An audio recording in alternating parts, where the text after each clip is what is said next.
Hello friends, பாருங்கள், உலக தமிழ் மக்கள் அனைவருக்கும் என் மனமார்ந்த நன்றி. பாருங்கள், இதுதான் பசுந்தாள் உரம்.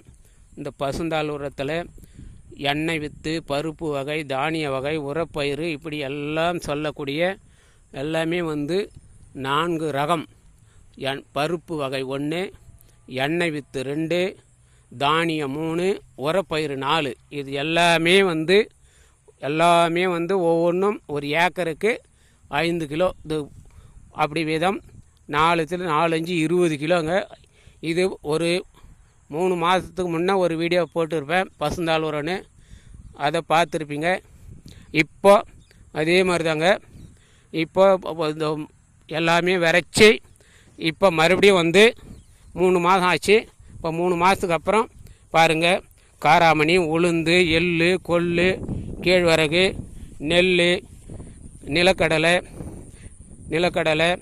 அப்புறம் தக்கப்பூண்டு, சணப்பை, தக்கப்பூண்டு, அதுக்கப்புறம் நரிப்பயிறு, இப்படி தானிய வகையில் அதான் எள்ளு, காராமணி, உளுந்து எல்லாம் சொல்லியாச்சு. அப்புறம் தானியத்தில் நெல், கம்பு, சோளம், இப்படி தானியத்தில் எண்ணெய் வித்துகள் எள்ளு, வேர்க்கடலை, சூரியகாந்தி, அது மாதிரி எல்லாமே சொல்லியிருக்குது. பாருங்கள், இதே மாதிரி தான் இப்போ விரைச்சி பாருங்கள். உளுந்து, பில்லு, இதாக கூட பில்லும் கலந்துருக்கு. இப்போ இருக்கிறது எல்லாமே பாருங்கள் எப்படி இருக்குது. இது தாங்க பலதானியம்னு சொல்கிறது. ஐயா நம்மாழ்வார் சொல்கிற மாதிரி பலதானிய விதைப்பு. இந்த பலதானிய விதைப்பில் இந்த மாதிரி ஃபுல்லாகவே இருக்குது. இது மாதிரி பாருங்க, எல்லாமே பலதானியம் தாங்க. எவ்வளோ அழகாக இருக்குது பாருங்கள். இப்போ ஒரு லொட்டாட்டி போட்டு ஃபுல்லாக உழுதுட்டோம்னா இது தாங்க நமக்கு அருமையான சூப்பரான இயற்கை உரம். நமக்கு பசுந்தாள் உரம் ரெடி ஆகிடுதுங்க. இந்த பசுந்தாள் உரம் நாம் வேறு எதுவும் போட தேவையில்லை. யூரியா, டிஏபி, வேறு களைக்கொல்லி எதுவுமே தேவையில்லைங்க. எல்லாமே இதில் இருக்குது. எல்லா சத்தும் அடங்கி இருக்குது. அதுக்கு பேர் தான் பசுந்தாள் உரம். இது ஏர் உழும்போது, லொட்டாட்டி போட்டு உழும்போது ஒரு வீடியோ எடுத்து போடுறோம் பாருங்கள், எவ்வளோ அழகாக இருக்கும் போது. இது எல்லாமே அப்படி தாங்க. பாருங்கள், அந்த பக்கம்லாம் காராமணி, உளுந்து, பச்சை பயிரெலாம் காமிச்சோம். இந்த பக்கம்லாம் வேர்க்கடலைலாம் தெளிவாக தெரியுது பாருங்கள். வேர்க்கடலை, ஆமணக்கு எல்லாமே நிறைய இருக்குது.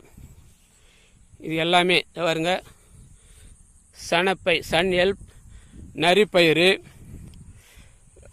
தக்கப்பூண்டு, இப்படி எல்லாமே கலந்து இருக்கிறதுனால தான் பலதானிய விரைப்பு. இந்த பலதானியம் எல்லாமே கலந்து வர்றதுனால நமக்கு பாருங்கள், எண்ணெய் வித்தில் ஆமனுக்கு எவ்வளோ கம்பீரமாக வருது பாருங்கள், எவ்வளோ வீரியமாக இருக்குது பாருங்கள். அந்த மாதிரி எல்லாமே போட்டு இப்போ லொட்டாட்டி போட்டு அடித்து மறுபடியும் ஒரு 10 நாள் 15 நாள் 10 நாள் அல்லது 15 நாள் இருந்து மறுபடியும் எல்லாமே முளைக்குங்க. இதில் முளைக்கும். இன்னும் கொஞ்சம் விதைச்சி அதையும் மடக்கி உழுதுட்டோம்னா அதுக்கப்புறம் நம்ம பாருங்கள், இது எந்த பயிர் வச்சாலும் வருங்க. நம்ம மண்ணுக்கு எது உகர்ந்தது அப்படின்னு சொல்லிட்டு எந்த பயிர் வச்சாலும் அழகாக வருங்க. இது மாதிரி வச்சு எடுத்து போகிறதுனால தான் இந்த வீடியோ.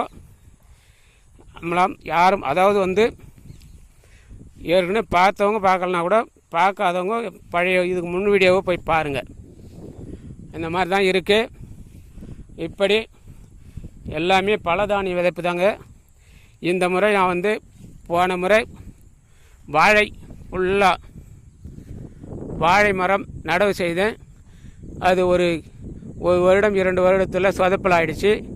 அது சரியாக வரலை.